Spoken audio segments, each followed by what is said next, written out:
women need love and guidance, not so much respect. What's wrong with love and guidance? There's nothing wrong with love and guidance. Okay then. Yeah, they need love and guidance. They don't so much need respect.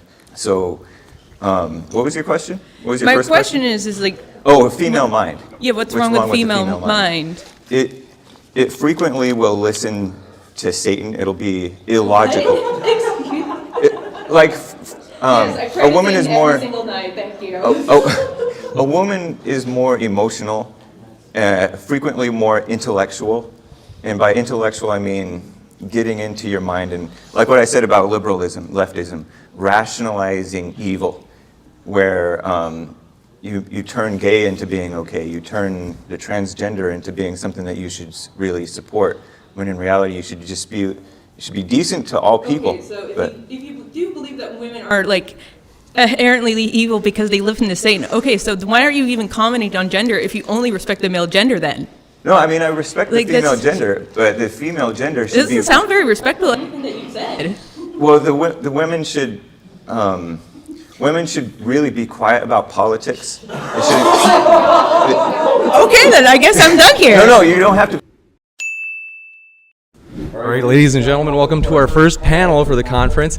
Excited for this one. The very first question is, how many genders are there? And so I'll leave it up to the speakers to get the ball rolling. Thanks so much, all of you, for being here. The floor is all yours. All right, Hake, do you want to start? Sure, I'll start. There are 2 genders. It's a good place to start. What about you, Tjump? Yeah, so I think really the debate is more about the word gender, and language is ambiguous. People can use words in any way that is useful and they were brought up using. So I think really the topic is that a large portion of the community was brought up using the term gender to refer synonymously with sex. So there would be 2. And there's this new movement within the feminist liberal movement where the genders refer to a psychological state or an identity of some kind, which then broadens the word to a significantly more number of genders. And really, nobody cares. Like, that's fine. Like, if you want to use gender in a multitude, that's fine. But if you try to condemn other people for using it in a way like Hake did, where there's just 2, that's really the problem. The problem is when you are condemning people because they're using the word in the way they were brought up using it, which is completely legitimate usage of the word. If in their community they use the word to mean to, then that is the correct usage in that community, and you demonizing people for using that usage is completely wrong. Like, simply, you can prove this isn't an inherently transphobic or sexist labeling of gender by saying it's just 2, because if you just imagine if there was a group of people in a country who never heard of these other usage of gender and used it exclusively to be synonymous with sex, and they used it to mean just 2, and then someone who identified with a new gender came into their community and they continued to use gender in the 2-way thing, would they be racist or sexist? No, I mean, clearly not. They just never knew about it. This is just how they were using the term. So clearly, it is not the case that the using gender to mean 2 things is either incorrect or in any way bigoted towards the other group, and I think that's really the topic that matters here. Alrighty.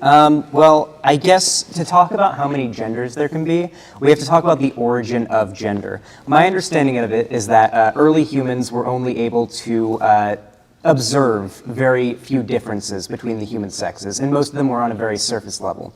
If you were like an ancient, I don't know, like a hominid living out in the prairies, right, you ancient human or something, most likely the vast majority of your life, when you saw a new human being born, you were going to see humans being born with, certain genitals and humans being born with other genitals. And from there, I think as we sort of developed society from a very, very early age in our civilization, we sort of built that conception of 2 different genders, 2 different things that you can identify as that inform how you behave in society and the role that you play. And that's just sort of been how we've done it for a very long time. Nowadays, our understanding of biological sex is very, very different. We've got a much wider understanding of it. There's a lot more to it than just, genitals and whatnot. So the vast majority of the academic community in the world right now seems to agree that a distinction between gender and biological sex is important. And when you think about gender as being a socially constructed phenomenon, then technically there is no limit to how many genders there could be. If a certain group or a certain social space recognizes there as being 5 genders, then sure, there can be 5 genders to them if they recognize it that way. If you consider it a socially constructed idea, then whether or not a certain society or social space recognizes it is what makes it true or makes it valid. Why don't you go, Dylan? Yeah. So I think widely, if you look at society, for the longest time, and I would still say this is true in many circles, that people see sex and gender as synonymous. They really mean the same thing. A boy is a boy, a girl is a girl. This is because many of our discussions about society and like gender specifically have always been very surface level, and we never really engage in casual conversation about the complexity of like gender norms and what is a man and what isn't a man, what is a woman, what isn't a woman, and what societal standards make a man and a woman a woman.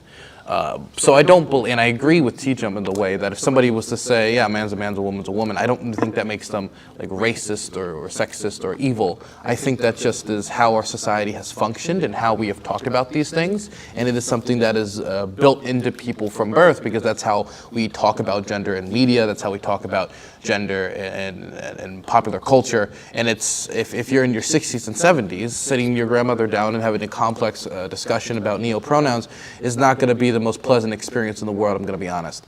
So, but if we do have this discussion, I agree largely with Xanderhal in the idea that there is a distinct difference between gender and sex. If we're talking about sex, I do believe there is 2 sexes, of course. That excludes people who are intersex, of course. And then there is gender, which is societally constructed. Now, Xanderhal was talking a little bit about how in olden times, you know, people talked about gender and sex because they could only see certain very surface level features in people. But there have been multiple societies in history where gender was not confined in just to men and women. There have been societies across the Asian subcontinent and the African subcontinent where there were things that are widely now considered by archaeologists to be considered 3rd, 4th, 5th genders, because these people served different societal and what you would say gender roles, if you're using modern terms, that we would see in the modern age, as these are people who are 3rd, 4th, and 5th genders. So I would agree largely with Xanderhal in the idea that gender is largely socially constructed. And so when you ask a question like how many genders there are, it would largely depend upon the societal standards of the time and the discussion around gender in each society. And so it could actually be, like, while it could have an infinite amount of possibilities, you could actually have different answers depending on the culture you're participating in.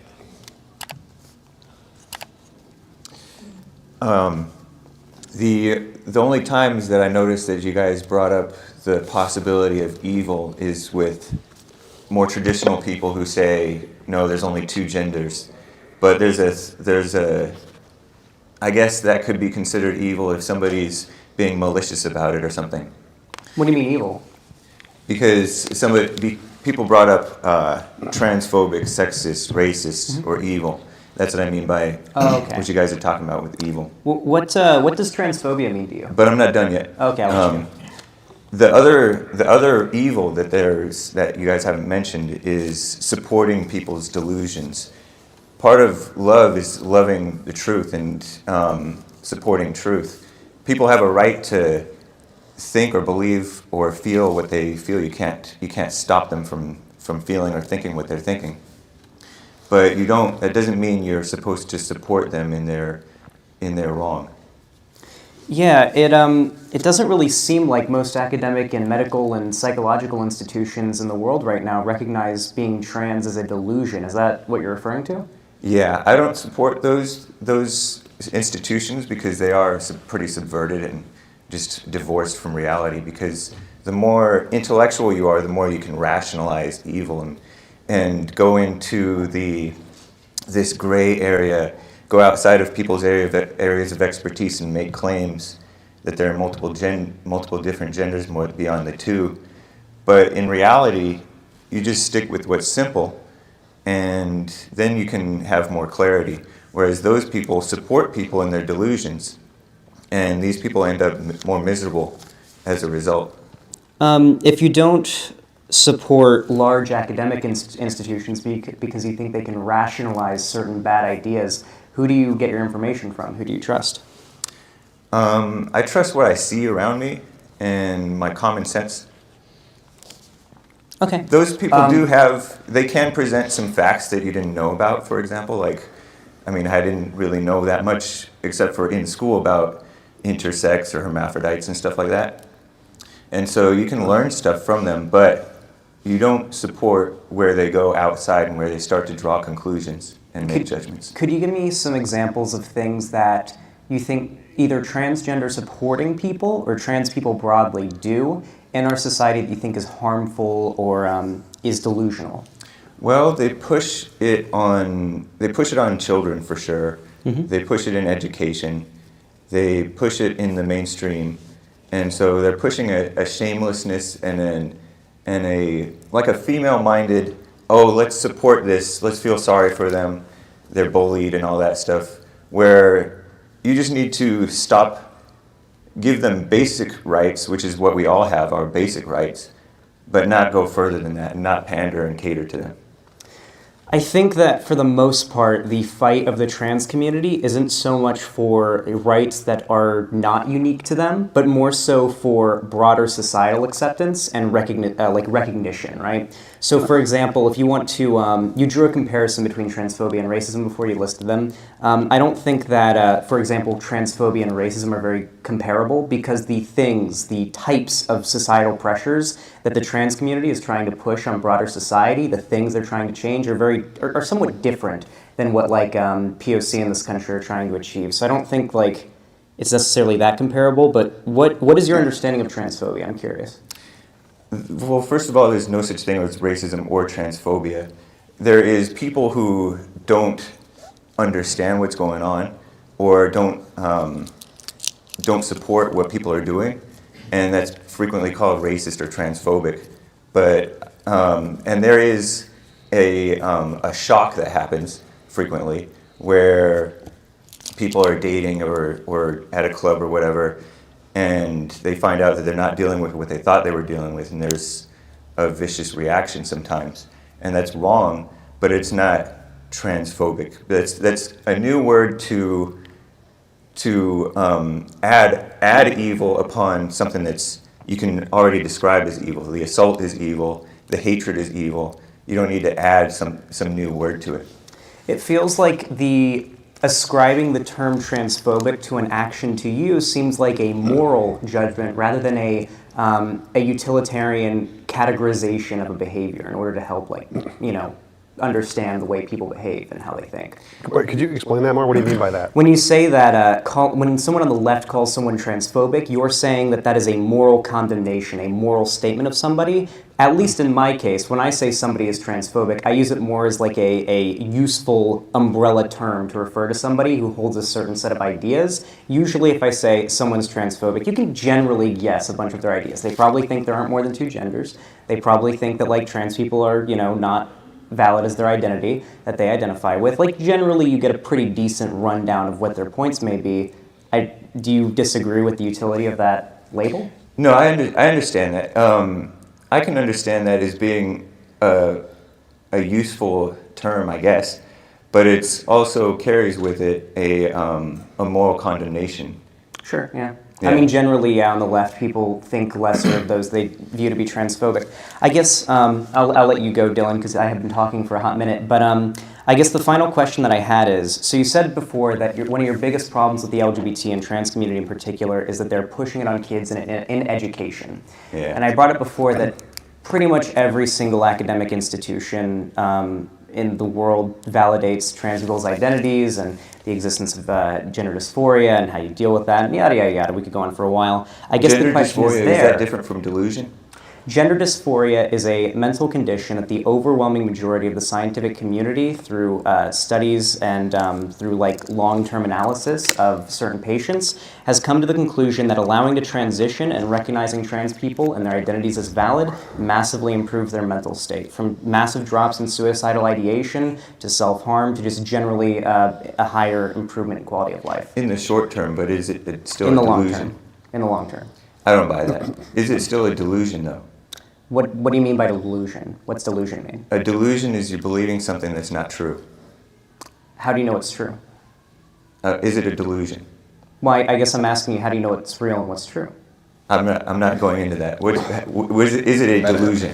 No, I don't think so. But you just admitted that it's gender dysphoria, meaning they're believing something about them, and supporting that delusion is helpful for them, supposedly in the long term, according to you and according to the academics. But I don't buy that. Well, if I may, it seems like gender dysphoria is a dissociation between you and what society labels you as, which wouldn't classify as a delusion. It's not a factually inaccuracy there. It's saying that society gives you this label and you don't identify with that label. So I don't really think that would necessarily count as a delusion simply by virtue of its word. But it's also a biological reality. Well, I don't think that most trans people think that they weren't like assigned a different gender at birth or born a different sex. I don't think most trans people are have convinced themselves that they aren't trans or something. I think they know. I don't think it's like some sort of mental block going on. Have you heard about the people having these troubles and these attacks upon them when they're detransitioning? Detransitioners are like a very niche subject. Basically, like every detransitioner that ends up having any amount of public notoriety ends up having like a Russia Today documentary done on them. So the detransitioning thing, especially as our like medical processes for dealing with gender dysphoria and identity have gotten better, has gotten a lot more rare. As for like, I don't want anybody who's detransitioning to be assaulted. I don't think that's something that I stand for, or the broader left stands for at all. Okay, so I wanted to kind of circle back on that racism thing you said earlier. You said that racism doesn't exist? Right. So, how? Because nobody actually hates anybody just because they are a different race. I mean, people do have a natural preference, or people do have a developed preference based on experiences, but it's always based on something else, not specifically because they're white. People don't hate people because they're white. So when the Klan, go out and they lynch somebody, say, post-Confederacy or during the Civil Rights era, they weren't doing that because they were racist. They did that because they were what? Biased? I don't know if it was the Klan specifically that was doing that, but whites were doing yes. that. Yeah. Whites were doing that, and some blacks were lynching people as well, and whites were lynching whites as well. It was usually seen as these were two different communities, and when an outside community allegedly does a rape or a robbery or a murder, the men of the town, there weren't many cops around, the men of the town took it upon themselves to clamp down hard on that outsider community to, you could say it as a form of terrorism, because it's a political act in addition to bring the law down on them. So it was, it's kind of like when illegals come in and do a DUI and kill somebody. It's seen as an extra insult on injury. So that's why they would commit the lynching. So when I think of the members of the Klan who most certainly did lynch people for any number of reasons, they lynched people because they thought this black person shouldn't be in their all-white neighborhood. They've lynched people because they believed that they did a crime or they were with a white person. That was something they also did not like, interracial relationships of sorts, and so they would go out and lynch them. And the reasons they would lynch these black people is because they thought the black people were lesser than and they shouldn't be in the white community. They should not be with the white woman or in some rare instances, the white man. They should not be around them because black people were less than white people in the interpretation of the Klan, which is just by dictionary definition racist. So how would those not be racist acts? Well, at that point, if you're thinking about somebody being less than, if you're claiming that one race is less than, that's how everybody thinks. Everybody feels that they're greater than. That might just be projection. No, in general, people, if you're angry at somebody, you are feeling superior to them. Tjump, do you think black people are less than white people? No. Xanderhal, do you believe that? Not particularly. I think that just might be you. No, I'm not saying that. I never said that. I'm saying people generally feel superior to everybody else. Well, yes, but not based upon racial terms. The Klan believed that upon racial terms. There's a difference there, and that's what makes it racist. If I believed I was better than Xanderhal because I have better hair, that's just fact. But the difference between me believing I was better than, say, a black person would be I am believing that based upon race, which makes it racist. I don't buy that they all felt that they were better than. Well, maybe not They all were- of them, but the problem is the vast even majority. the so-called people who you would call racist, a lot of people just don't. They wanted that separation enforced. They don't. Yes, but why do they want the separation enforced? Because as a way of keeping the peace and keeping order. Why did they think it would destroy the peace for black people and white people to be together? Well, look at the results today. We don't really exactly have peace today. I was born and raised in Prince George's County. I know white people and black people can live together peacefully. I would say, in fact, the reason that in many instances that we don't is because of the racists we're discussing right now. The what? The racists that we're discussing right now is many of the instances as to why we don't always live in peace. Because blacks are racist against whites, you're saying? Well, no, because of racism in general. No, Because it's not racism. It isn't racist to go lynch a black person. No, it's evil to lynch Well, a but black person. it's evil and racist. No, it's not Racism is racist. evil. It's not racist. It is racist. No, because they're outsiders.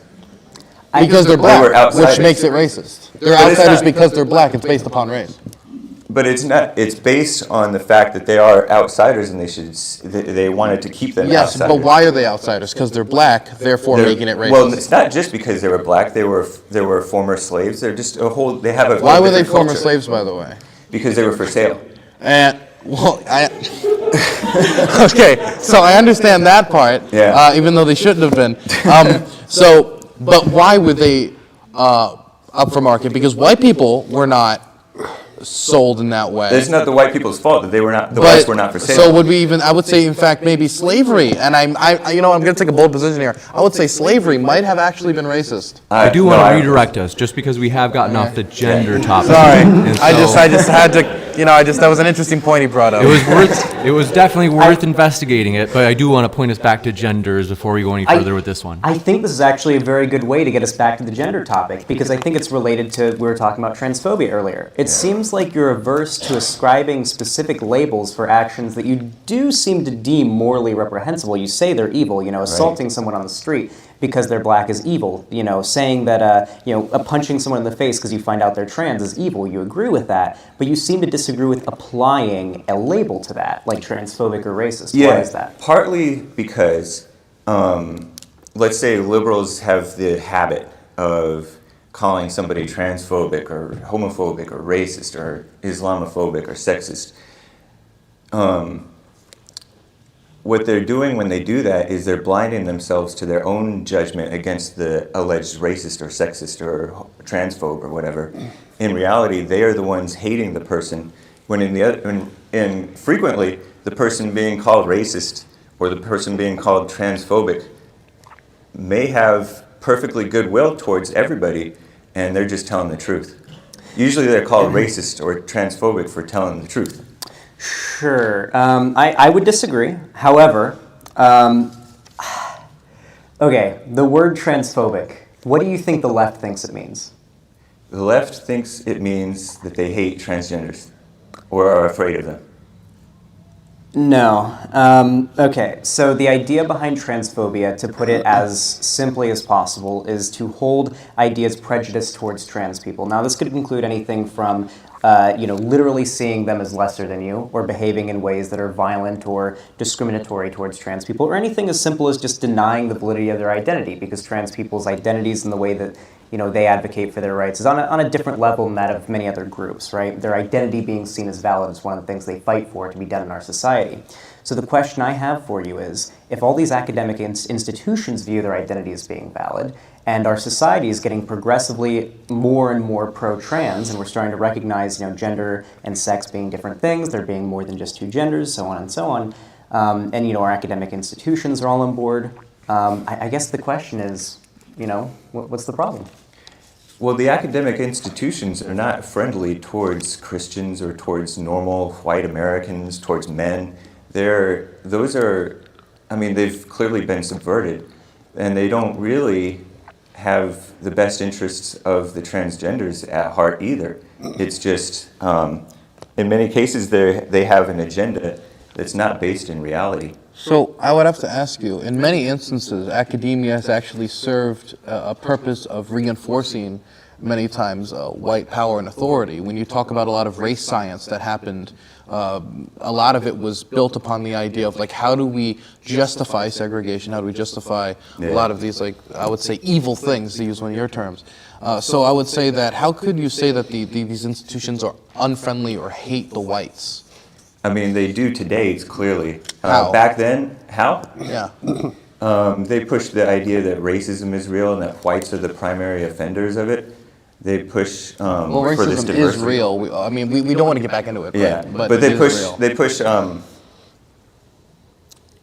They're openly quite anti-Christian. They're openly leftist.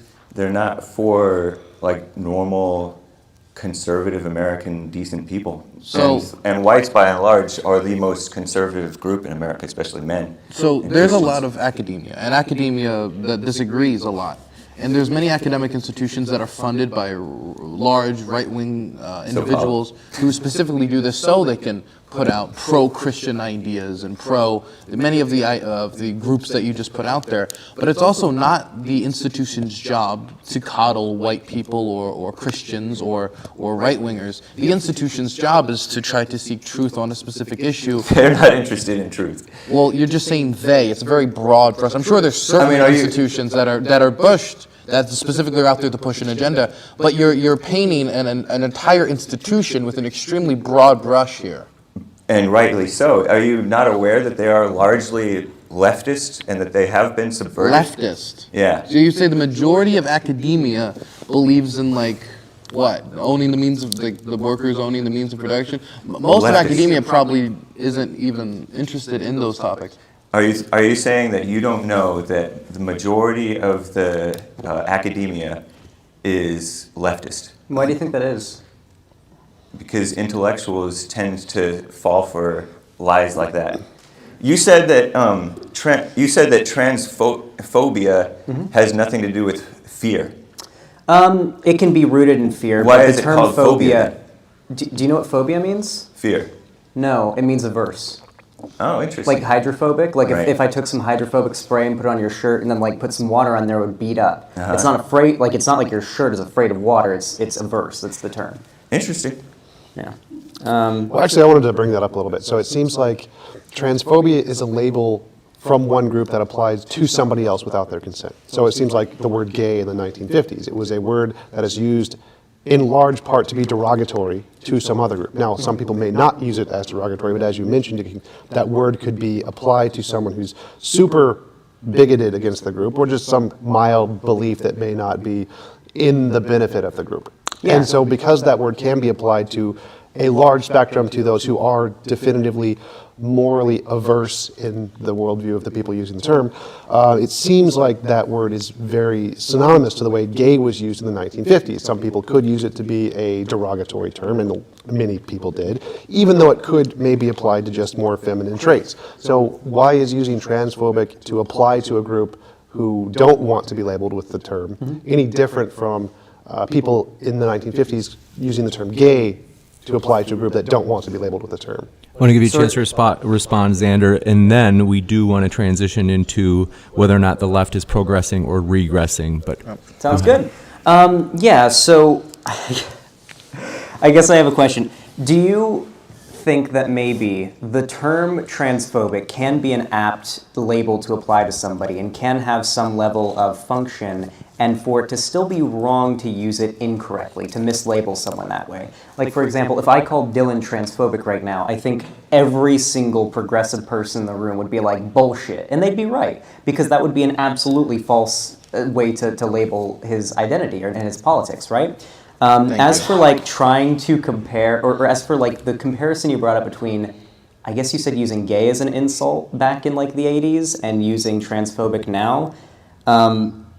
Well, for one, you can't change being gay as far as our institutions are aware. I know you don't trust our institutions, but it seems why like you would that can't matter? change Because the that. point here is that the word gay could apply to because there's a very extreme. there's a very big difference between insulting someone for perceived characteristics that are unchangeable and then insulting someone for beliefs they hold. Well, that seems to be subjective to you. Like if someone's insulted because they like Pokemon cards and you're making fun of the fact that they like Pokemon cards, that's still an insult. So you're giving them a derogatory term which they don't accept, and you're forcing it on them, and it can go from an extreme, which they may or may not apply to something very, very narrow, which isn't necessarily derogatory. That seems to be like the same in the case, is that if there's this term that has a broad spectrum use like Nazi, like if you call someone a Nazi and you're comparing them to someone who gasses Jews, or the word could be applied to someone who gasses Jews, but it could also just apply to anybody from Germany, well then this word is not something that is a good thing to use, because if you're just using the word Nazi to apply to any Germans, including those that could gas the Jews.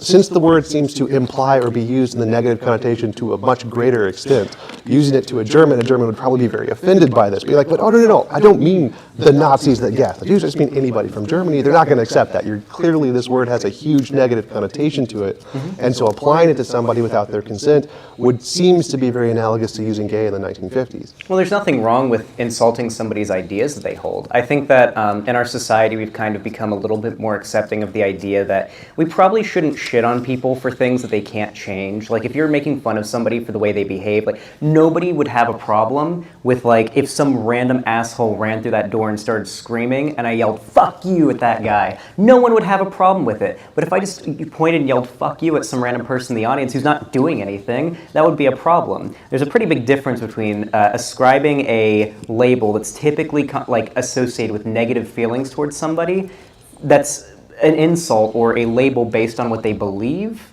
as opposed to how they are, how they were born, what things they can't change about themselves, immutable characteristics per se. I totally agree with that. People generally one second. I just want to clarify that. Yeah, that's the point. It's an insult, though. That it is clearly an insulting negative term, which is the reason they don't want to be labeled with this. And so saying that there's this spectrum between the super bad transphobes and the moderate superficial beliefs, which may be anti-transphobic, clearly this is an insult. Like that's, as you just mentioned, yeah, this is, It can you're be used insulting. pejoratively, yeah. It's not very persuasive either.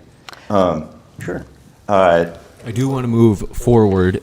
Okay. I'll humor you, Hake, because there was one particular point you wanted to bring up, and we hadn't gotten to that Well, if question. you brought up immutable characteristics, generally human beings don't really have control over how they feel, what they do.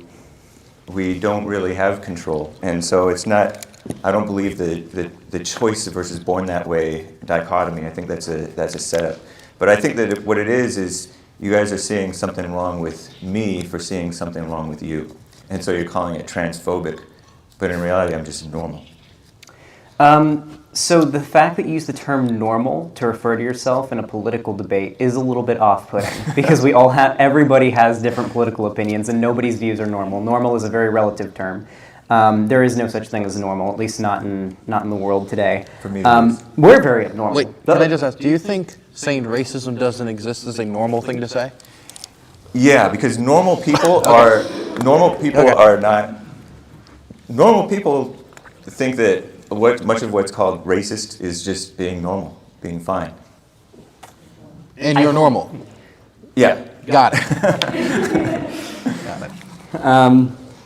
This may be a point to move forward Okay. in terms of the second panel topic, namely whether or not the left is progressing or regressing, in particular the Democratic platform in its current state. Someone had asked about whether or not we could discuss that. I'll let you get the ball rolling for that.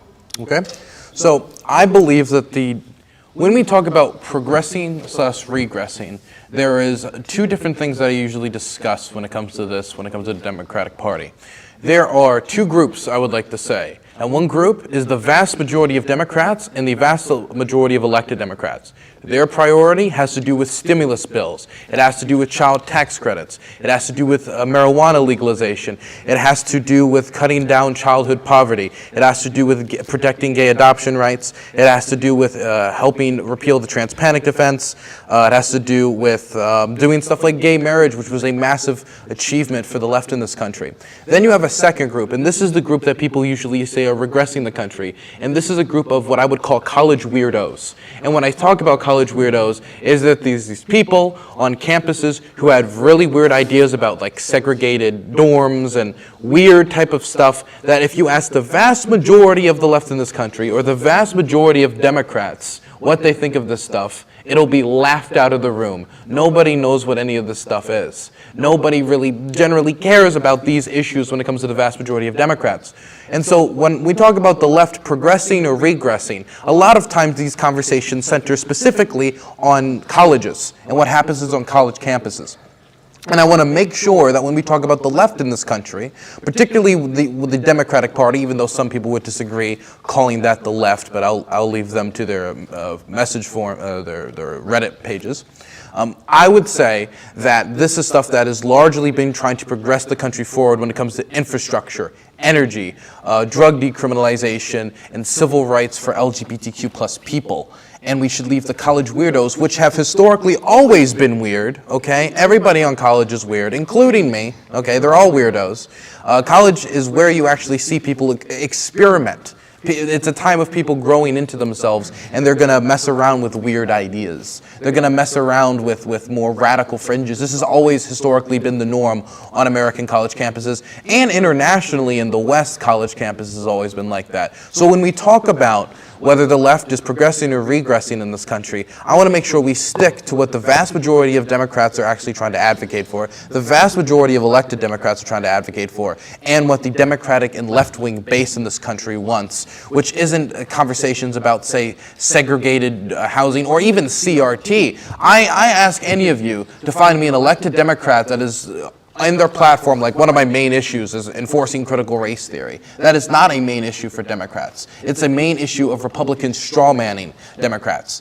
And so I would like to say that I think the left in this country is generally progressing. And we can see that with civil rights accomplishments, gay marriage being the one I'm referencing most clearly.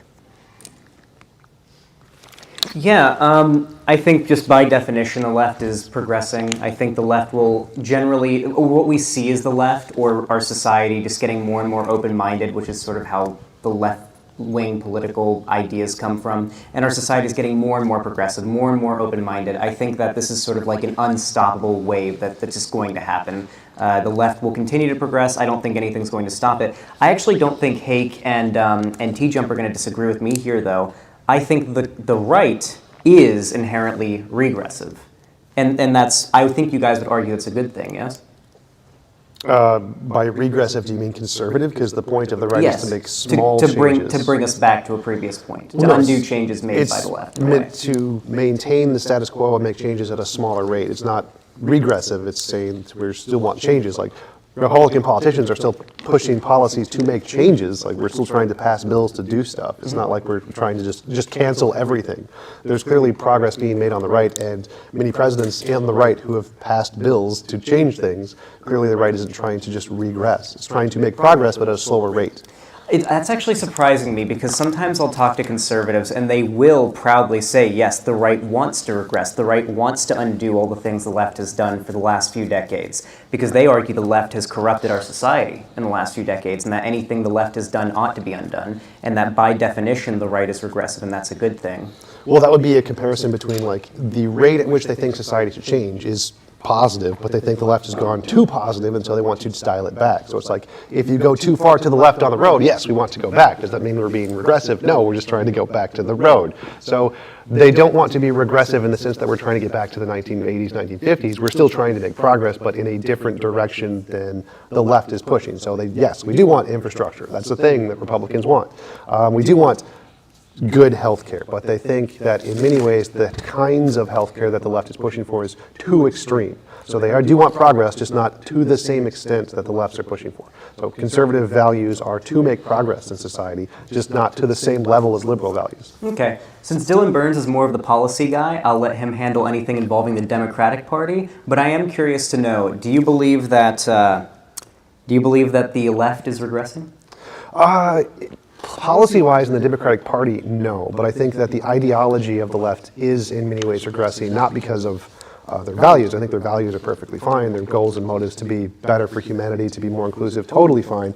But their argumentation and their epistemology is completely regressive. Like, all of the arguments they're using are so overtly fallacious. They're the exact same arguments that I criticize in the theist movement. So, like, you brought up the origin of the word gender. Like, it's a genetic fallacy. The origin doesn't matter. It's the usage that matters.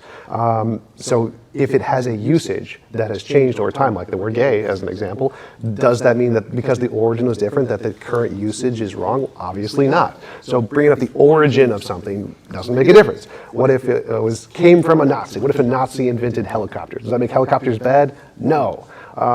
So the fact that there's many arguments, like original sin, racism is in everything, racism is inherent, you can't do anything about it, it's exactly the same as original sin in Christianity. There's tons of these fallacies that are used. It was created by bad people, therefore it's bad. It empowers bad people, therefore it must be wrong. Facts are evil, facts are racist. There's all kinds of different fallacies used in left ideology. Can I ask you about that one? Facts are evil, facts are racist. Yeah. Do you really think this is something that is perpetuated in large scale on the left, really? In large scale. I mean, it's an argument that's very commonly used. Commonly? Yes. Can you name any major political figure that Well, says I'm not facts talking are about politics racist? here. So again, as I said, from the political standpoint, I don't think the policy thing is regressing. I think the ideology and the Yeah, group so like thing. academics maybe are you talking about? Like I'm trying to There's figure out. many academics I who just said want to that, figure. yes. So you're talking But- like it's like the college weirdos that I brought up earlier, basically. No, it's not the college weirdos. It's a large portion of the common view of the left right now. And there are many. Common there are view. many academics. Well, it's not who a have, common wait. view of There the are left. many academics who have literally said that, and you can find the quotes if you want. But the point here, I'm not arguing against the Democratic Party or the policy things because I think most of that is fine. But the culture of the ideology of feminism and social justice, many of them intrinsically use fallacies in the basis of their epistemology. To take critical race theory, standpoint epistemology, by definition, is an anecdotal fallacy. It's saying that we should allow the people who experience racism or whatever to define racism. That would be like putting the defendant on the jury. That's clearly, this is a bad epistemology. So there are fundamental epistemologies or fundamental fallacies in the epistemology used on the left, which is more the problem. So your statement isn't necessarily that the left, because you're talking about a certain number of academics who are perpetuating. Well, looking at me like I'm saying. Well, so the politics I'm trying to thing- understand what you're saying. That's what I'm trying to get at right now, because it sounds like what you're saying is there's a certain amount of people in academia who are pushing an ideology that is regressive in nature while pushing left-wing ideas, which is separate from the actual politicians and policy that I was discussing earlier. Well, there's lots of groups on the left. So the politics thing was not originally in the topic. So I was just talking about the left in general, and there's a large portion of the left who use critical race theory and feminist epistemologies, which have overt fallacies in them. Is this all of them? No. Like, I'm not saying all of the left is regressive. I'm perfectly fine with many of the goals, and politicians are just endorsing it in order to get votes. They don't really take it seriously. Like you mentioned, there's very few politicians who put any of this in their actual policies. But there is a large portion on the left who is adopting these really crappy epistemologies, and that's the part that's being regressive. Okay. I think something. Oh, actually, I'll let Hake go first. Sorry. Yeah. We're just going to skip him. As far as whether the left is progressing or regressing, I think that may be a false dichotomy too, because the left is truly, I think, seeking to new lows. Whichever side the left, quote unquote, was on during like the Civil War and 600,000 Americans died, that was killing people. But now they're like killing souls. They're like encouraging the POCs to hate the whites and falsely accuse them of racist when it's not. And that's mainstream. I mean, even the rhinos are ousting like Congressman Steve King for just basically supporting America and Western civilization. And then they're supporting killing the babies in the womb, which I think is more, and they're in many ways shameless about it, and the most shameless ones are not being condemned, at least not as far as I hear from the more moderate left that much. And so in many ways, and there's more than just that, but I think the college weirdos, as Dylan said, those people are influential. They take hold, they take power later on. And so the college weirdos of the 60s are the ones running the show today, and they're just gotten even worse off the deep end. Nice. Yeah, so basically, you brought up Steve King. I forget exactly what happened with him, but I'm pretty sure he said some shit that was a little sus. But, okay. He said that white supremacy is an offensive term. No, Okay, was that it? It was a misquote it was kind of a sneaky misquote from a New York Times article, but they've been gunning for him for decades. Well, Steve King kind of makes it easy with his history of comments. Like what? Like I just said, white supremacy is an offensive term. He didn't say that, though. That's a direct quote from NPR. It's not a direct quote. I just read it. I literally looked it up because I was remembering it. Is or is not? I can bring it up again if you want me to read it directly for you. White supremacy is an offensive term? We bring it up again. Because there's that's a meaningless statement. Like, in what way? It's a slur against whites frequently, A lot yeah. of suspense here to find out if Steve King is racist. There's no such thing. What, while Dylan looks for that, because, we might as well. Something I want to say is, I think a huge problem that conservatives have with people on the left is that, or I think this is just a problem generally, your politics don't necessarily Sorry, it inform- was actually worse. I misread it. He said, why are white nationalists and white supremacists offensive? Why are these things bad? Right, because that's not even what That's he said. worse. That was from the New York Times. It was a misquote. No, that's him. No, he he's wrote saying- the article. he said- How is it a he misquote did not when he write wrote the the article. article? Yes, it is. No, he did not write He the read it article. out loud to the New York Times. Yeah, New York Times. He was saying with the New York Western- Times reporter No, listen. saying like, why is white supremacy so bad? Why is this so why are these things so That's offensive? not what he terms? said. I'm shocked that you even believe that he actually said that. I'm reading it right now. Because he said Western civilization, That was and the then third the thing. way that it was lumped in with white supremacy. Let me read the actual quote. The Yeah. actual quote is white nationalists, white supremacists, Western civilization. How did that language become offensive? End of quote. Yeah, so he's talking about how it got lumped in with Western civilization. White nationalists. That stuff got white supremacists. He said that stuff got lumped in with being for Western civilization because You're the giving one of the academics- most charitable interpretations No, that's I've ever the seen more you give to a no, politician. that's the most accurate interpretation. It's not an accurate Yes, it is. interpretation. Because you're this is so ridiculous. I can't believe you're falling for it.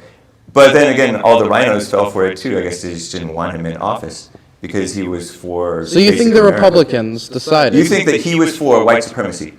Do I think Steve King? Yes, I do. You think he's Steve openly? King. You think he would tell the New York Times, "I'm for white supremacy"? I think Steve King is not the brightest bulb. You think that he would tell the New York Times he's for so-called white supremacy? I think he was dog whistling and he whistled too hard. It's ridiculous, man. He was. People Yeah, say somebody that. reached People for say the that phone Western. People say that Western civilization. To be is clear. No, hold on. Let me finish.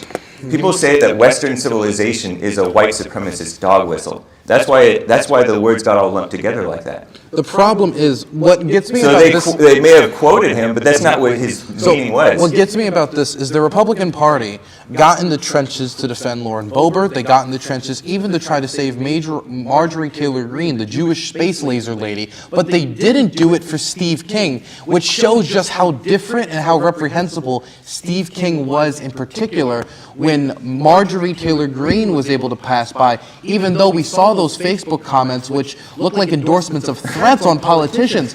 And she still got by when it came to the Republicans, but this guy didn't. This guy was a different animal. It's a totally different situation. He'd been in Congress for years. He's a man. Yeah, so And it's even he's worse then. basically- No, it's not. Because that shows that No, he they're was kissing- they established, kiss and up even to with women. established She's new. ties, he wasn't able to avoid being removed. They kiss up to women. She's new. So you think She's- the she's sort Republicans- of popular and hot right now, so they're not going to do anything to her. If maybe years down the road, they will get rid of her. What But for benefit him, is Marjorie Taylor Greene serving the Republican Party? I've looked at her like a bill. popularity? Popularity. I think That's there's some really popularity. it. Yeah. It's just and right now he's not. He was kind of on his way out in terms of popularity because they kind of subverted the demographics of his area, and he was subverted the demographics of his area. What do you mean by that? meaning like he grew up like he brought English only to Iowa, I think, and it was a primarily white area, and then it's So gotten who more subverted POC. who subverted it? Generally the country, like ever since the 1965 So the country Immigration Act. like subverted the area, or did it just naturally evolve? The 1965 Immigration Act isn't natural. You can't just say it's just natural. You mean immigration Well, the thing is, you say they subverted his demographics as if it was like this this nefarious action. When I think it was just people moved there of a different demographic. They looked at Steve King and him putting out comments like this, and they were like, probably not my The guy. 1965 Immigration Act was subversion, whether you think that it's Subversion natural of what after that or sort? not. What's that? What do you mean subversion? Like They said the immigration that was primarily from European and Christian countries was a racist thing. We need to bring in all different races, all different countries. Wait, well, that's not what they said. What they said was prioritizing Western or white immigration over other forms of immigration is racist. Now, I don't think I can ever make you think racism is real in the first place, so I don't know why I'm trying. But they're saying that, and that would be racist if I was to say, yeah, we're just going to accept, or we're going to prioritize immigrants from this continent instead of other continents. And that's what a country has a right to do. But if I was to say I'm going to accept the white immigrants but not the other immigrants, wouldn't that be racist? Well, you don't believe racism is real, so why am I trying? That would be normal. It would be normal to only accept the whites. Yeah, if you want to call that racist, if you think racism is a good thing, I suppose so. What's normal mean? Normal means countries preserving their nation as their nation, rather than becoming So you think excess diverse. So you think in, say, a majority black nation, if they had a immigration rule that didn't allow a lot of white or Hispanic people in, or people from any other ethnic group, right? And they only let people into that country, you'd say that was normal. Yeah. Okay, so you're basing it on a subjective idea of how many people in a particular nation are a majority of a certain group, You could call it or a subjective, certain but it's like place reality. being brought in. Okay. Yeah. So what is normal is whichever thing there is more of in a given space. No, I'm saying what's normal is for people to want to be amongst one another. So when I said that what's frequently called racist is something that's normal behavior, traditional people, no matter where they're from, want their children to marry the same race. Okay. So that's something that's normal. So what you're talking about right now is what we on the left we either call implicit bias or just basic tribalism, right? The idea that humans tend to sort of draw lines in the sand between each other, start fights, but sort of like Not that kind fights. of thing happens. There are conflicts and whatnot. Right. I think that on the left we would call it. I'm sorry, I'm blanking on the word for it right now. We would call it. There's a term for it. It's. I'm actually brain farting on the word right now. It's a type of race. It's got racism Xenophobia? attached to it. Xenophobia? No. Oh. It's got racism attached to it. It means that it's not active. It's sort of in the back of your mind. Prejudice? Prejudice, yeah, some sort of implicit bias, right? I don't think that's necessarily. I think you're making a broad judgment of the left's tendency to use a word like race, because you don't believe racism exists. You think that when you see the left mislabel somebody with that, I feel like you're bringing that, you're sort of extrapolating that to racism doesn't exist because the left is so crazy about their using the label. Is that where this is coming from? Because It's part of it. It's a pretense that it's some wrong thing frequently, because most of the time when somebody is called racist, they're called racist for saying something true or being right, I wonder why you think that. something that they have the right to do. What do you mean have the right to do, or that they're right? To right to do or say. Like Donald Sterling, when he was the owner of the Clippers, he didn't want his lady friend V. Stiviano to hang out with black guys because it looked like it was embarrassing to him.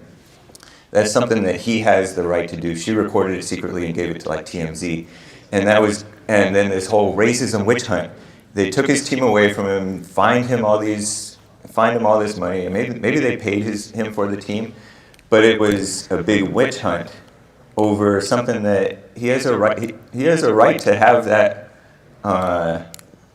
ask that request of that female friend. Mm-hmm. Yeah, and I don't think that he doesn't have that right, but doesn't everybody else in America have the right to judge him for what he said? Honestly, I don't think that they have that right to judge him for it. I mean, they will, and you can't stop it. And I guess he should be wiser than that. But I mean, you're not supposed to secretly record people in California. But How is his right to judge her any different from everyone else's right to judge him? Because he's making a request based on their relationship. And so he's not even necessarily judging her, or even like Magic Johnson or whoever she was hanging out with. He's expressing a preference. And Isn't that what everybody everyone else is doing, is expressing a preference towards his opinion? But it's not even their business, you know what I mean? Like, he has his business with her, but they didn't even know about this, and now that they know about it, they want to have a witch hunt against him. Are you only allowed to have opinions on things that are your business? I think that you should mind your business, yeah. So does that mean that you shouldn't have an opinion on, like, anybody else's position on this debate? But when they make it, this is public politics, so it's a little bit different. So they have their right to their opinion. I wouldn't want them fired for believing that racism exists and stuff like that. These people wanted his team taken away from him. They wanted him fired. I guess they can be mad at him because you can't stop people from being mad, but it's truly his business, you know what I mean? So it was wrong that she illegally recorded him, even though it was technically their conversation, so she time allowed to do that. But In California, it has to be both people consent. I don't know about the law in California, but the fact that it was brought public, like, people do have a right to be angry at him, as you said. Like, they have a right to form an opinion. I don't think that there's a right to be angry. They can have an opinion, but they shouldn't take his team away from him. He was, you know what I mean? Well, Seems ridiculous. oh, we're ready for the Q&A? So 2 minutes? 2 minutes? Okay. I guess here's a comparison that I'll make, because I guess it's somewhat analogous. Let's say you had a friend, just a friend of yours, you hang out and whatnot, and one day your friend, like, you're on the phone, leaves the phone on, all right, forgets to hang up on you after the call, and you hear that person say, I hate him, so, fuck him. I can't believe I'm friends with this guy. Even though you weren't supposed to hear that, wouldn't you come out of that thinking, well, fuck that guy, Like, wouldn't you judge them a little bit, even though you kind of heard them say something that you weren't supposed to hear? It would definitely be a temptation, but there's like a Bible passage that says, don't pay too much attention to when the curses that your servant may say against you, because you know very well that you've cursed others in your heart. So have some grace for people. In general, people sometimes may express some hatred toward people even when they are friends with them. So you don't have to take it so personally. And we've seen there's a huge, nasty, evil division where the left hates the right hates the left. There's this whole witch hunting against racists and sexists.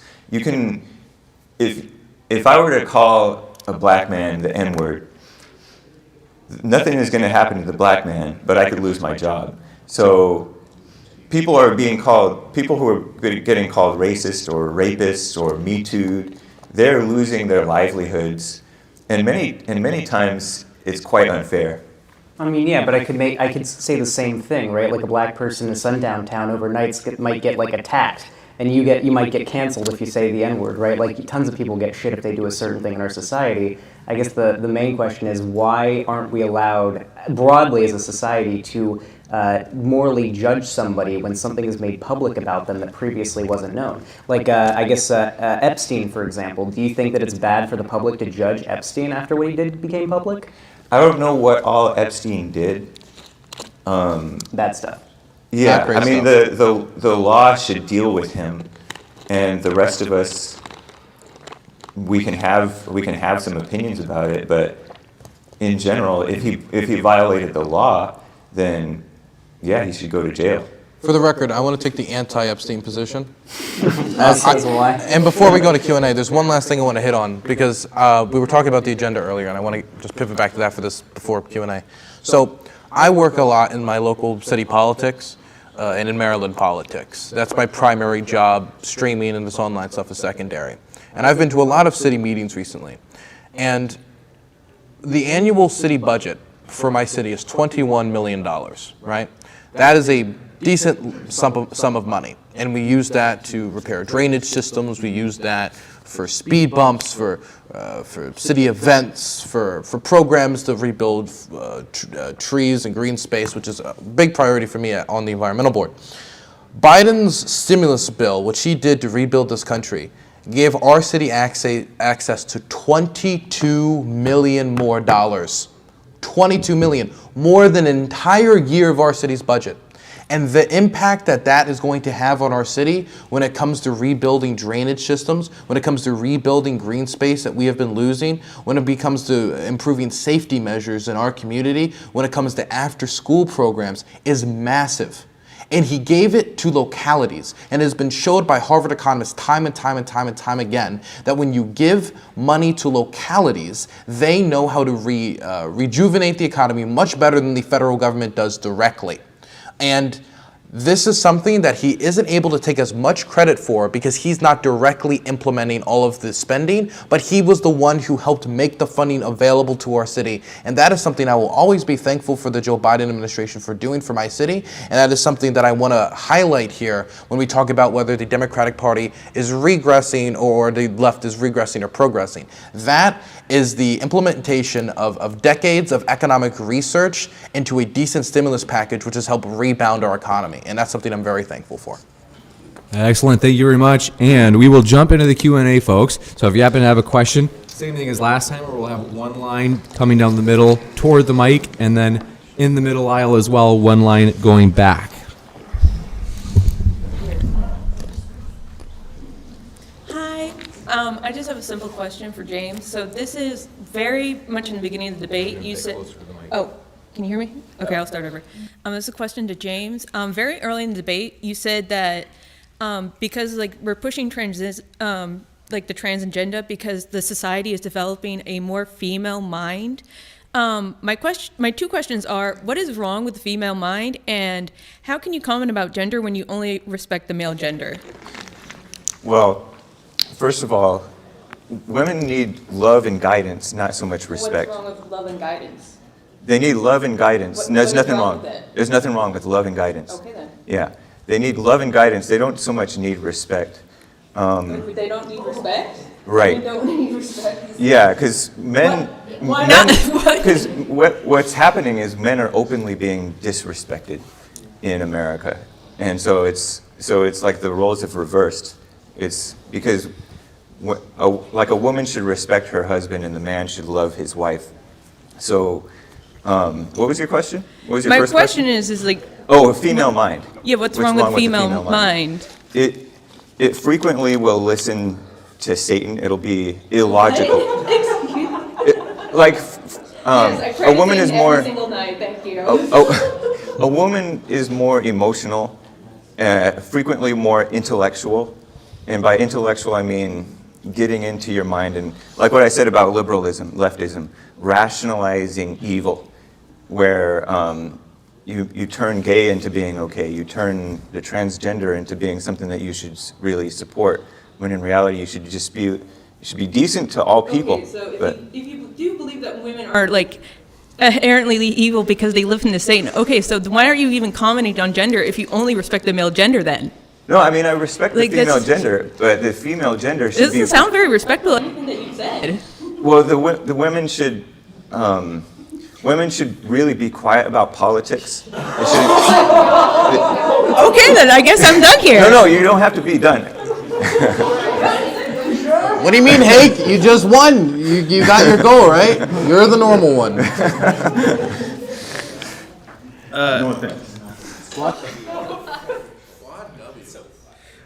Sorry, completely different topic. I was just thinking about, it just kind of struck me, James talking about the NBA owner with the racist stuff he said and all this. Yeah, so the thing that bothered me was when I heard you say a couple times, like, they took his team away. Like, who's they? My understanding is the league felt embarrassed by this guy. The other owners of the team were embarrassed by this guy. So they took action against him because they're embarrassed of what he did.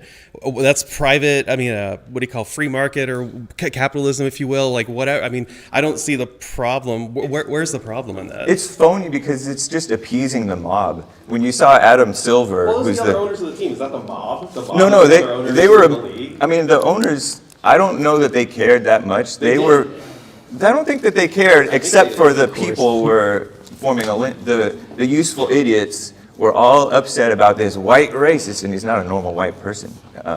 This white racist guy who said this evil thing in private with his girlfriend or whatever she was.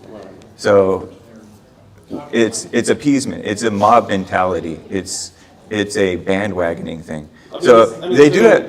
But can't you have an opinion? I mean, if somebody says something terribly racist, I'm going to think that's a terribly racist thing. I have less Right. respect for this person. You can- And if they're representing an organization, I'm going to think less of that organization now. Now the value's gone down. You got to get rid of this guy if you want to bring the value of your team back up. What's a team supposed to do? Just keep going until there's Yeah, what a no scam, huh? sponsors and players boycott. I was just Googling, like, players were starting to boycott the playoffs or something. Right. You know, I don't know if that Good. happened or whatever, but I haven't but, done one of these I since mean, high school. Isn't that a reason 4 for years him ago. to It be is a removed reason, if but- the majority of the owners of the team What we, or whatever? what we want is to unbrainwash Trick is to go corners the first. blacks on the team who are all upset about this because it had nothing to do with them.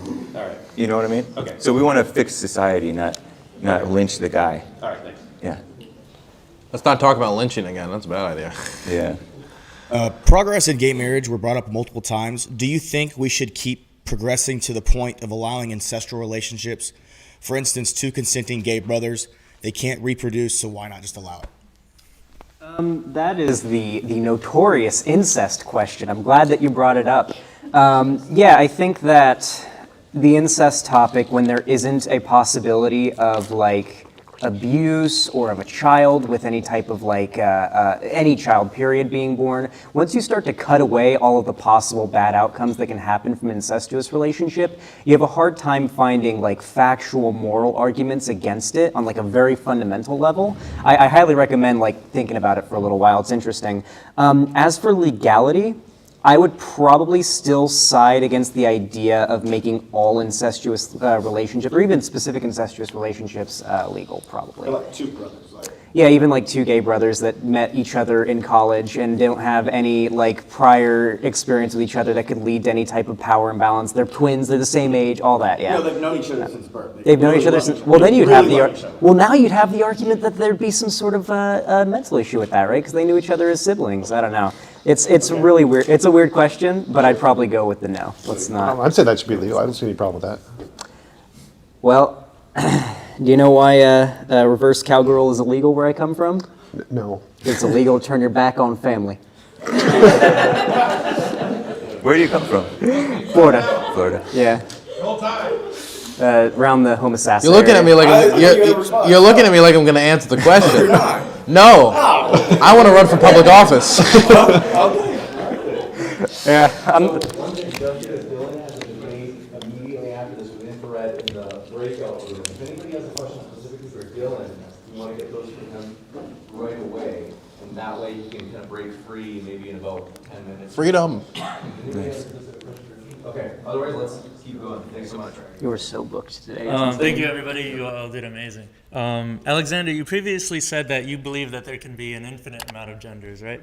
That can also be seen as like there really isn't any meaningful interpretation of gender, and therefore it would lead to gender abolition. For everyone on the panel, what is your thoughts on gender abolition? Well, personally, I think it's inevitable. I think that there are a lot of things that we can't change that are just going to happen as our society progresses. Whether or not I'm in favor of it or not, generally, I think our ideas on a social level in our society have been continuously getting better. I don't really see any areas where our society has gotten like worse on a social level, and I think it'll probably happen, and I think it'll probably be a good thing. I think it'll open up more avenues through which individuals can express themselves outside of broad umbrella terms that apply to so many people. You know, We should definitely get back to just man and woman, boy and girl. I think language is ambiguous and the usage can be anything in any society. So all language has infinitely many ways you can use it. And I think that it isn't a good thing or a bad thing that words are adopted or changed over time. It's just however people tend to use the word. So it's a good thing if that's how people choose to use it in the future. I don't really know much about gender abolition. I don't know enough about neopronouns either. A lot of the more niche stuff. But what I will say is I personally identify very much with being a man, and the idea of being addressed as anything else besides a man is very uncomfortable for me. That's probably just because of how I've been socialized, most likely. But I would say for me, I would not like that, but it's large part probably because of how I was raised. Gotcha. And then just if I can have a follow-up question, James. For Alexander, since Just to be safe, because we do have so many questions. yeah, absolutely, yeah. You can ask me off stream. Yeah, awesome. Thank you. Okay. This question is for everybody on the panel. How should the government, or how do you think the government should deal with trans rights? Should they keep it as kind of like a cultural decision how trans people are treated, or should there be like trans rights, or should the government be hands-off? I guess I'll start because I am more familiar with this particular topic. I think that the government absolutely should be, not enforcing necessarily in the way that you would think, but in some way supporting trans rights. Like, for example, including gender identity broadly as being a protected class. So just in general, people can't deny you service for, at a business, or if you're trying to buy or rent a place, they can't say no because you're trans or because you're a man or because you're a woman or anything like that. I think that's good. I think when it comes to trans healthcare, that's probably where the government is going to have the biggest responsibility. I think that expanding the ability for trans people to get their hands on hormones, hormone blockers, surgeries, or even just access to a medical professional that knows what they're doing and can help them go about transitioning the most safe and healthy way possible. I think that I think that's something that the government's going to have to take care of. Yeah, I would totally agree. I think that every human should have the same rights, and so for medical rights, as he mentioned, that should be a definitely thing that the government should do to provide medical care for trans people, just like everybody else. So yeah, I think that we should apply trans rights as we do to everyone else's rights, and yes, they should be a protected class. You shouldn't be able to kick someone out because of their identity. So yeah, I'd say for sure. I work at Free State. I'm on the board for Free State. It's the Maryland LGBTQ plus civil rights organization. The organization was deeply involved in trying to repeal the trans panic defense in Maryland. It's going to be involved in this next session in the Inclusive Schools Act. I believe in providing trans people with affordable health care options, and I believe that they should be treated just like any other human being. And I think fundamentally, if you were to sit most Americans down and ask them, do you believe trans people should be treated like decent human beings, the vast majority of people would agree with that. I think there's a lot of dialogue in between that, but I think that most people would agree with that, and I'm with that as well. I don't trust anything generally that the federal government does with regard to people. I think we should get rid of anti-discrimination laws generally, because it just is a setup for division and nastiness, and I mean the corruption of these the federal police is bad. And as far as health care goes, I think that they should get the same normal person care that other people get, but they shouldn't be like in prisons, and I don't think that they should be in the military. I think Trump was right on that. They shouldn't, but much less should they be getting the transition so-called health care, because I don't think that's truly benefiting them.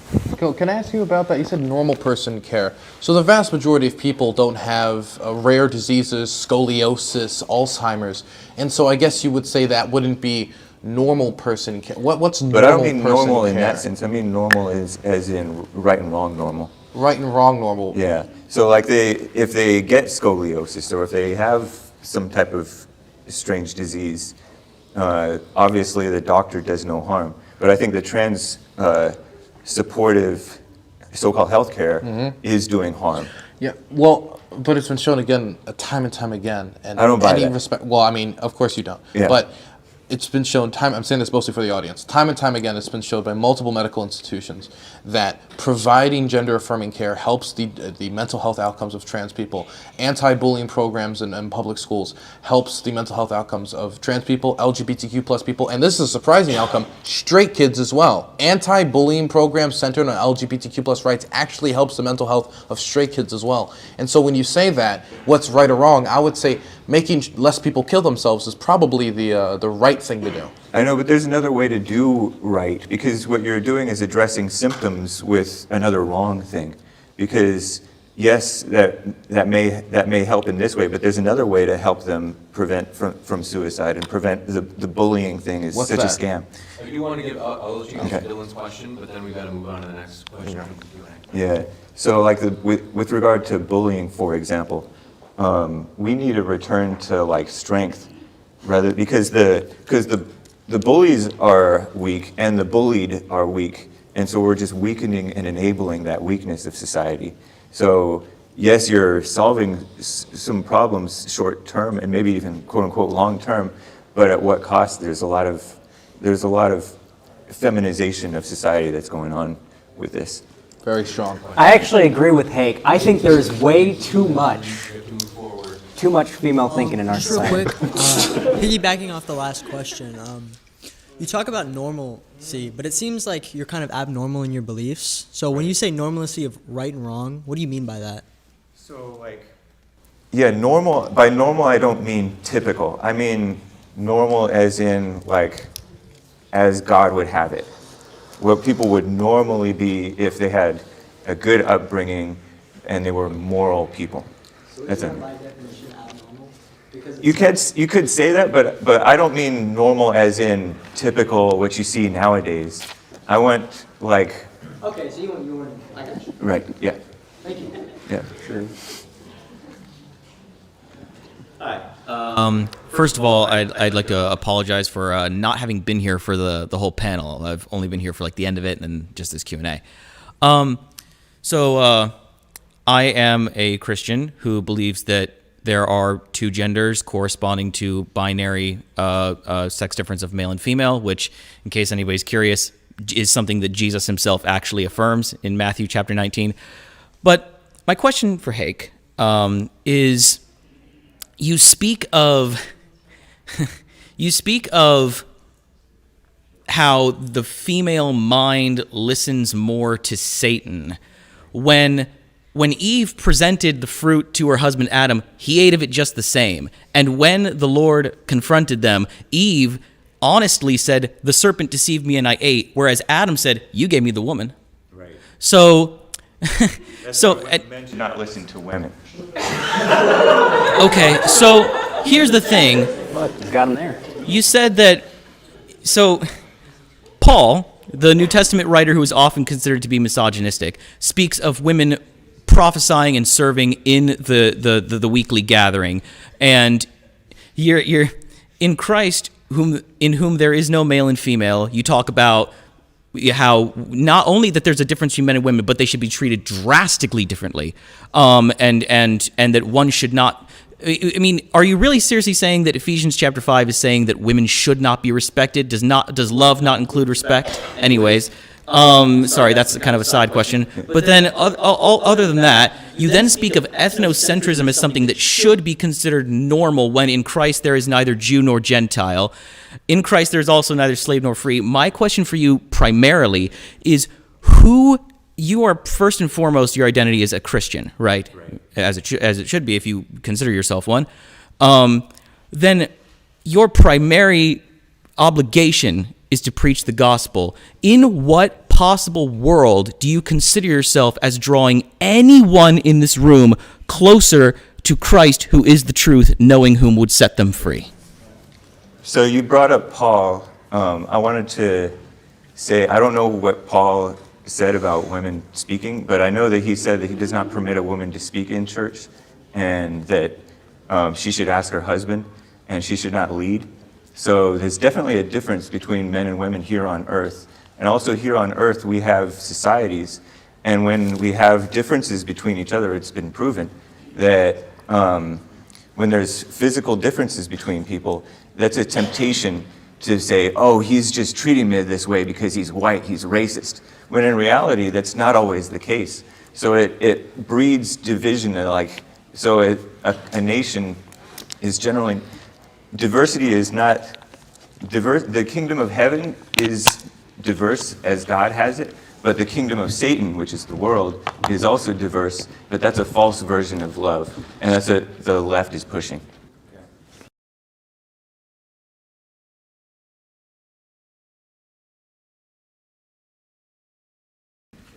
So I guess anybody could take this. Just a bit closer to the mic. Sorry.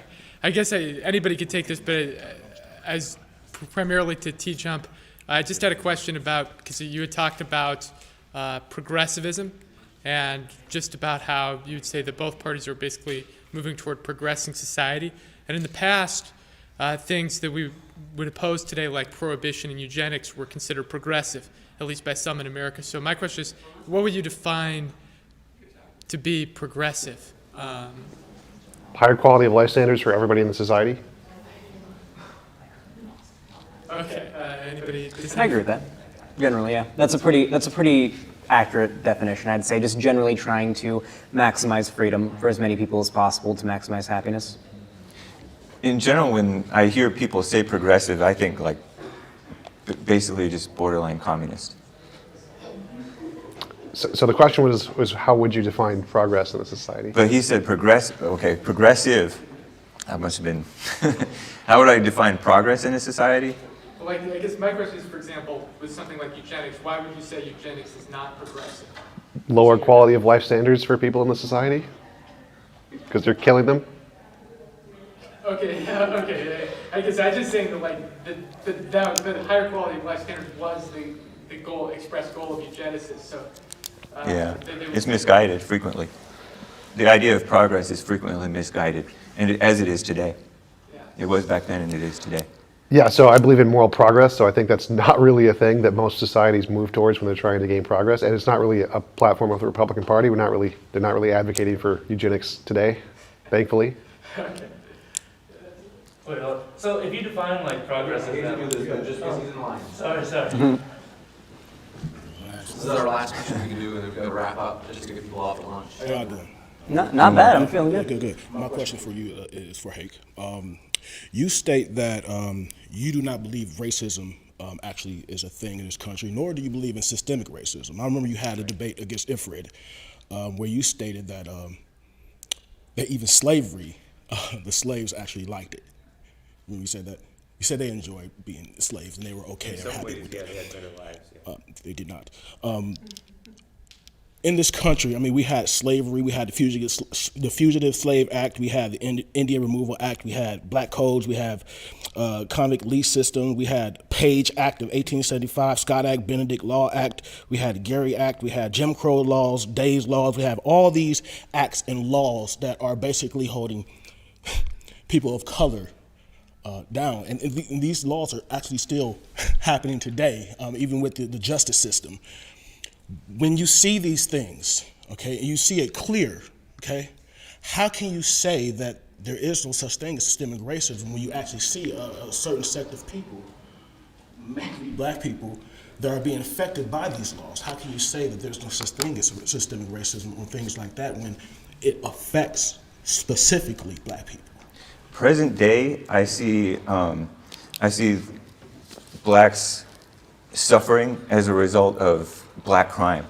And there's a lot of pandering to blacks, which is also a disservice to them. Calling this and that racist, feeding them the constant suspicion of racism is putting their mind on the white people when they should be looking within at their own hatred of their own hearts. And that's a total disservice to them.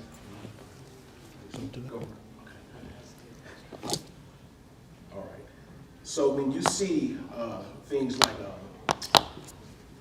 in the justice system, Yeah. I'm not going to harp on murders or police interventions or things like that. We're not going to talk about that. Let's say the justice system, things that actually happen today. If I get caught with, let's say, a pound of weed, you get caught with a pound of weed, who gets the most time? From what I understand, typically you would get the most time. Why is that?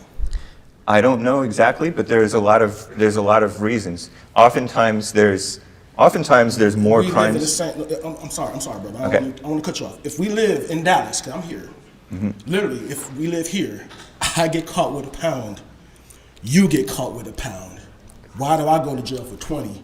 You probably go to jail for 5. Sometimes there is priors, or there are. I know, but I don't. This is a theoretical situation, so we don't really know what the truth of it is. Oftentimes, there's plea deals. They plead down. They've committed other crimes that they plead down for a lesser crime, and then still they get the harder time.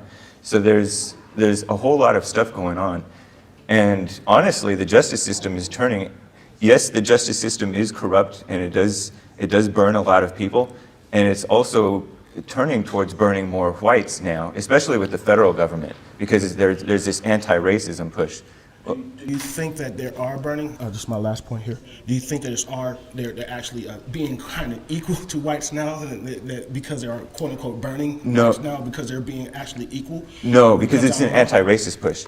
Like when there's a thing, for example, George Zimmerman was not going to be charged, but because of the mob mentality, the negative press, he was charged. He clapped the kids. Right, but it was all evidence showed self-defense, and they had to assume self-defense. No prosecutor could have. So, yeah. Appreciate it. Yeah, thank you. Any other final questions? Oh, just with the progressive thing, sorry.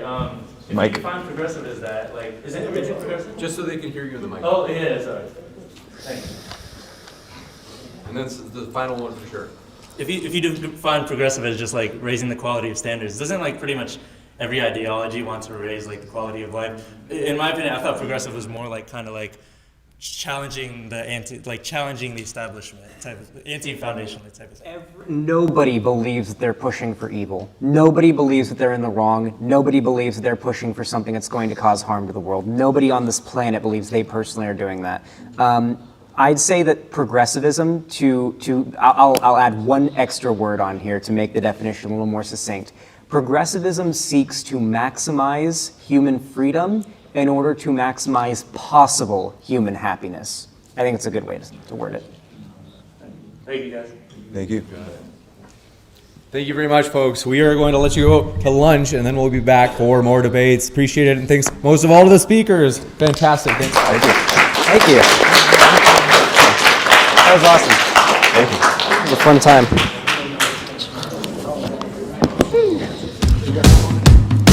Yeah, I guess.